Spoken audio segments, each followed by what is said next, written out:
ওম শান্তি। আজিৰ তাৰিখ 5 এপ্ৰিল 2024 বৰ্ষ। প্ৰাতঃ মুৰলী বাগদাদা মধুবন। আজিৰ পিতাৰ অমৃতবাণী হৈছে, মৰমৰ সন্তানসকল, পিতাক মৰমেৰে স্মৰণ কৰিলে তোমালোক ভৰপূৰ হৈ যাবা। দৃষ্টিৰে ভৰপূৰ হোৱা মানে বিশ্বৰ মালিক হোৱা। পিতাই আজি মৰমৰ সন্তানসকলক কৈছে যে পিতাক মৰমেৰে স্মৰণ কৰিলে তোমালোক ভৰপূৰ হৈ যাবা। দৃষ্টিৰে ভৰপূৰ হোৱা মানে বিশ্বৰ মালিক হোৱা। আৰু আজিৰ প্ৰশ্ন, স্বামী সদ্গুৰুৱে দৃষ্টিৰে ভৰপূৰ কৰিলে ইয়াৰ বাস্তৱিক অৰ্থ কি? পিতাই উত্তৰত কৈছে, আত্মাই যেতিয়া পিতাৰ দ্বাৰা তৃতীয় নেত্ৰ লাভ কৰে আৰু সেই নেত্ৰৰে পিতাক চিনি লয়, তেতিয়া ভৰপূৰ হৈ যায়, অৰ্থাৎ সদ্গতি পাই যায়।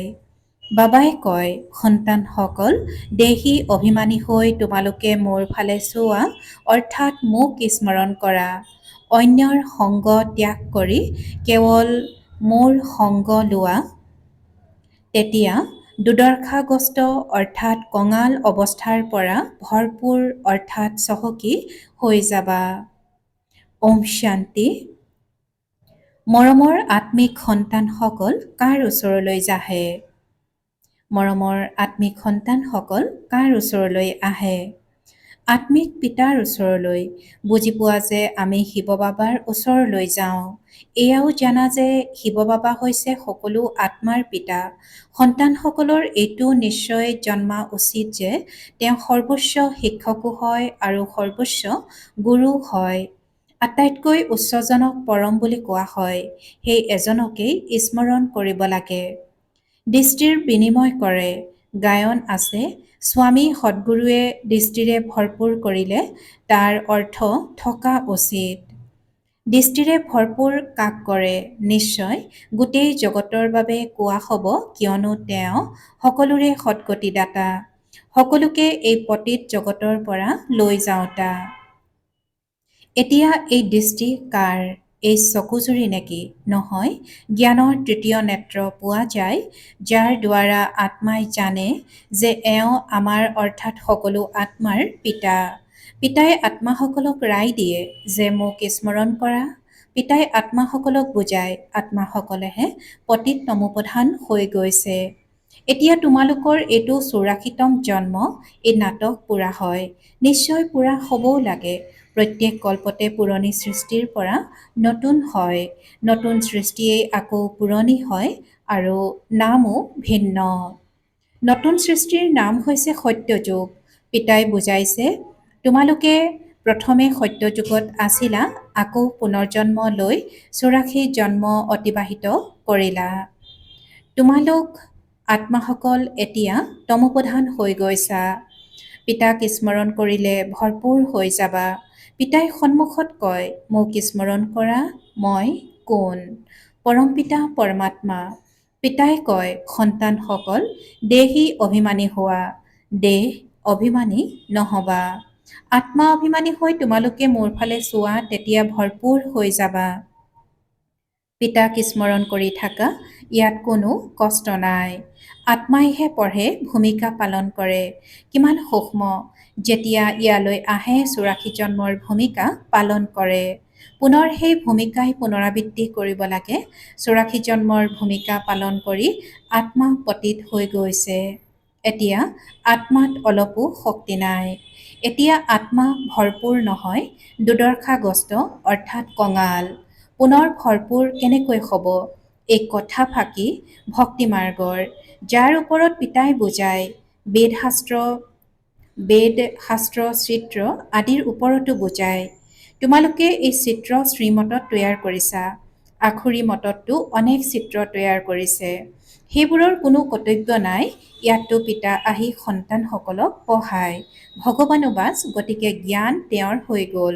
বিদ্যাৰ্থীয়ে জানে যে এওঁ অমুক শিক্ষক।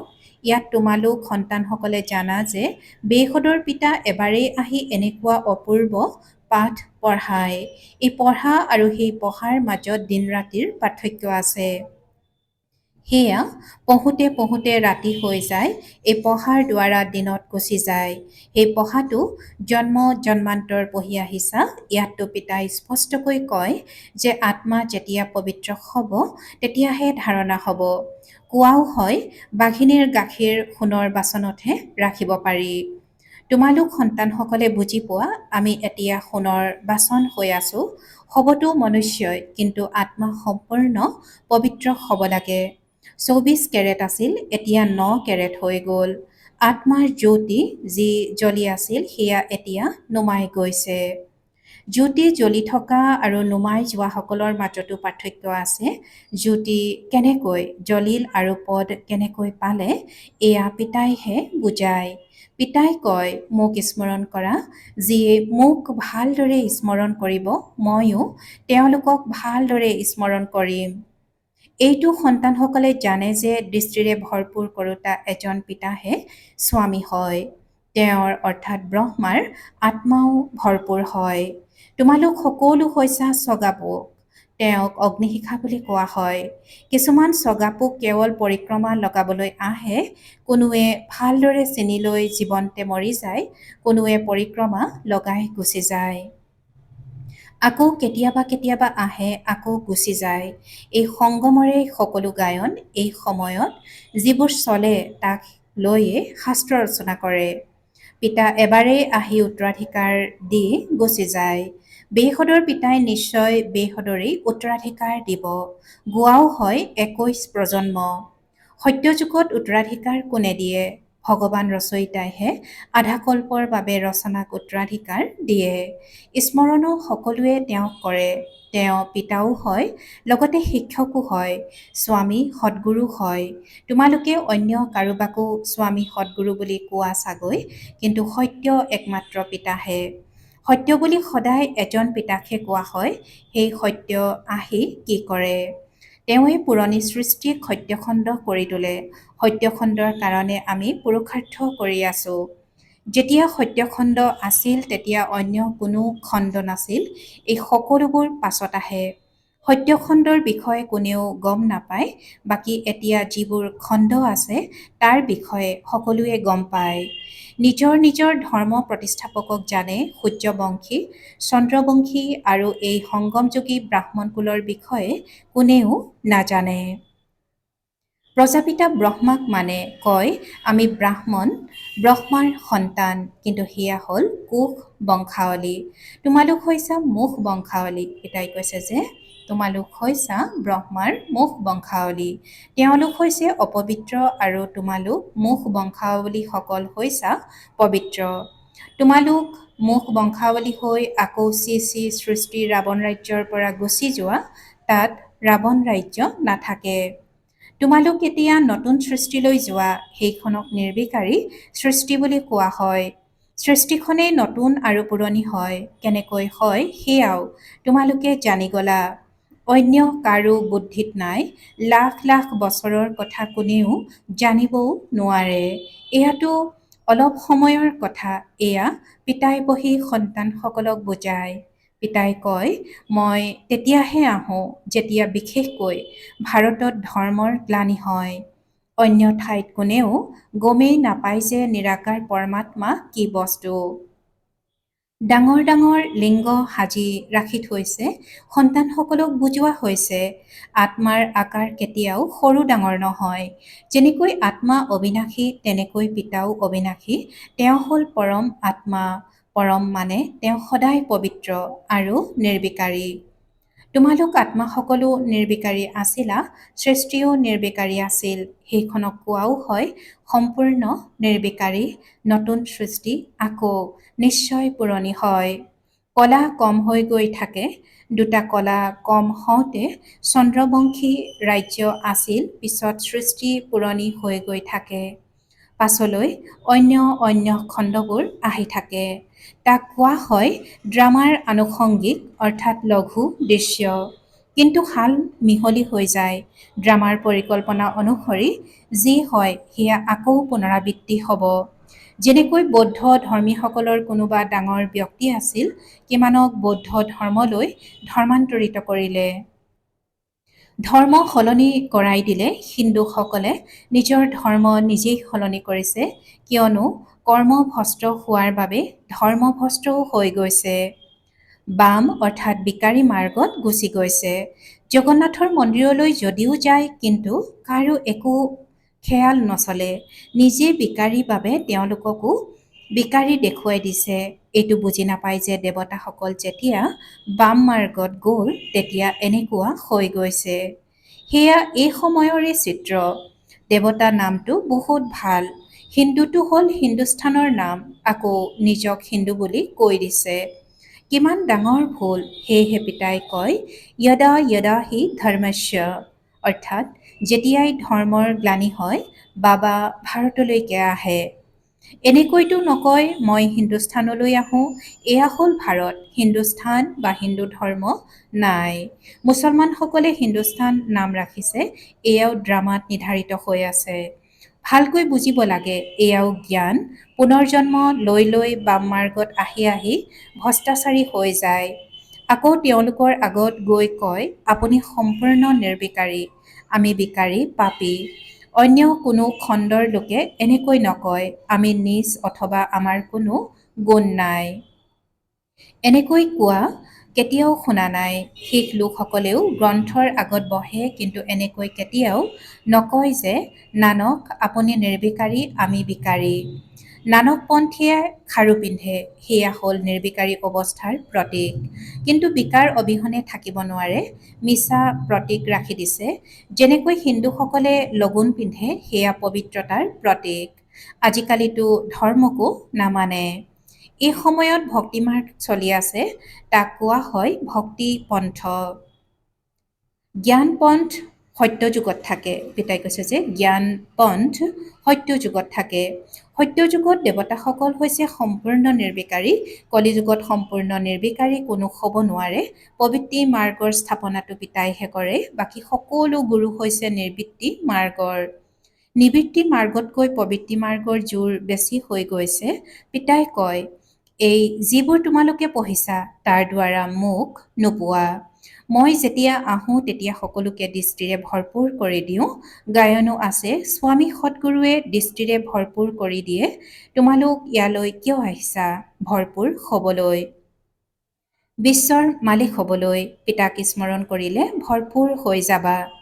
এনেকৈ কেতিয়াও কোনেও নক'ব যে এনেকুৱা কৰিলে তোমালোক এনেকুৱা হৈ যাবা। পিতাইহে কয় তোমালোক এনেকুৱা হ'ব লাগে। এই লক্ষ্মী নাৰায়ণ কেনেকৈ হ'ল কোনেও গম নাপায়। তোমালোক সন্তানসকলক পিতাই সকলো শুনায়। এয়াই অৰ্থাৎ পিতাই কৈছে যে তোমালোক সন্তানসকলক পিতাই সকলো শুনায়। এওঁৱেই 84 জন্ম লৈ পতিত হৈ গ'ল, আকৌ তোমালোকক এনেকুৱা কৰি তুলিবলৈ আহিছোঁ। পিতাই নিজৰ পৰিচয়ো দিয়ে আৰু দৃষ্টিৰে ভৰপূৰ কৰিও দিয়ে। এনেকৈ কাৰ বাবে কয়? একমাত্ৰ সৎগুৰুৰ কাৰণে।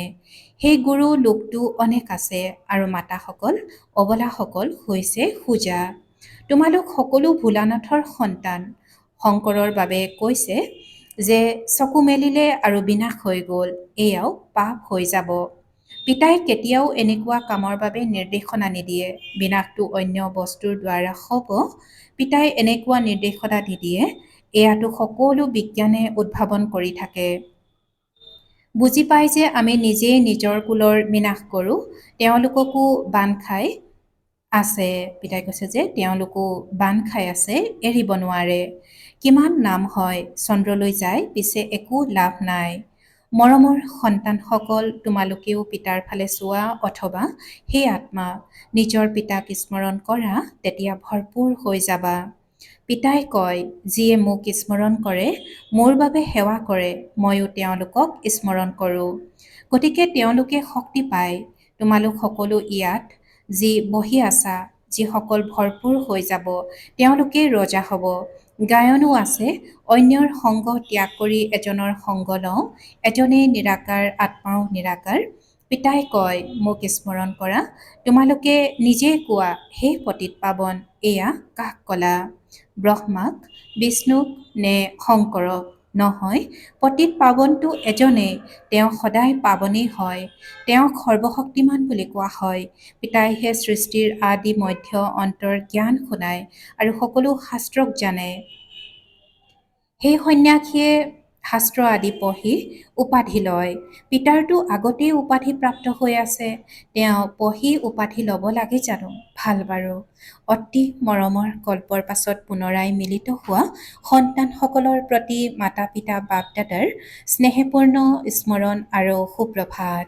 আত্মিক পিতাৰ আত্মিক সন্তানসকলক নমস্কাৰ আৰু আত্মিক সন্তানসকলৰ আত্মিক মাতা পিতা আৰু বাপ দাদাৰ প্ৰতি স্নেহপূৰ্ণ স্মৰণ আৰু সুপ্ৰভাত আৰু নমস্কাৰ নমস্কাৰ নমস্কাৰ। আৰু আজিৰ ধাৰণাৰ বাবে মুখ্য সাৰ প্ৰথমতে অগ্নিশিখাত জীৱন্তে মৰি যোৱা চগাপোক হ'ব লাগে। কেৱল পৰিক্ৰমা লগাওঁতা নহয়, ঈশ্বৰীয় পঢ়া ধাৰণ কৰিবৰ কাৰণে বুদ্ধি সম্পূৰ্ণ পাৱন কৰি তুলিব লাগে। দ্বিতীয়তে অন্য সকলো সংগ ত্যাগ কৰি একমাত্ৰ পিতাৰ সংগ ল'ব লাগে। এজনৰ স্মৃতিৰে নিজক ভৰপূৰ কৰিব লাগে। আৰু আজিৰ পিতাৰ বৰদান আন্তৰিক উপলব্ধিৰে দিলাৰামৰ আশীৰ্বাদ প্ৰাপ্ত কৰোঁতা স্ব-পৰিৱৰ্তক হোৱা। আন্তৰিক উপলব্ধিৰে দিলাৰামৰ আশীৰ্বাদ প্ৰাপ্ত কৰোঁতা স্ব-পৰিৱৰ্তক হোৱা। আৰু আজিৰ বৰদানৰ ব্যাখ্যা নিজক পৰিৱৰ্তন কৰিবলৈ হ'লে সঁচা অন্তৰেৰে দুটা কথাৰ উপলব্ধি কৰা উচিত। প্ৰথমে নিজৰ দুৰ্বলতাৰ উপলব্ধি, দ্বিতীয়তে যি পৰিস্থিতি বা ব্যক্তি নিমিত্ত হয় তেওঁৰ ইচ্ছা আৰু তেওঁৰ মনৰ ভাৱনাৰ উপলব্ধি। পৰিস্থিতিৰূপী কাকতৰ কাৰণক জানি নিজক উত্তীৰ্ণ কৰোৱাৰ শ্ৰেষ্ঠ স্বৰূপৰ উপলব্ধি হওক যে স্বস্থিতি শ্ৰেষ্ঠ, পৰিস্থিতি প্ৰশ্ন কাকতহে। এইটো উপলব্ধিৰে সহজে পৰিৱৰ্তন কৰাই দিব আৰু সঁচা অন্তৰেৰে উপলব্ধি কৰিলে দিলাৰামৰ আশীৰ্বাদ প্ৰাপ্ত হ'ব। আৰু আজিৰ শ্লোগান উত্তৰাধিকাৰী তেওঁৱেই যিয়ে সদা প্ৰস্তুত হৈ প্ৰতিটো কাৰ্যত হয় হুজুৰ বুলি কয়।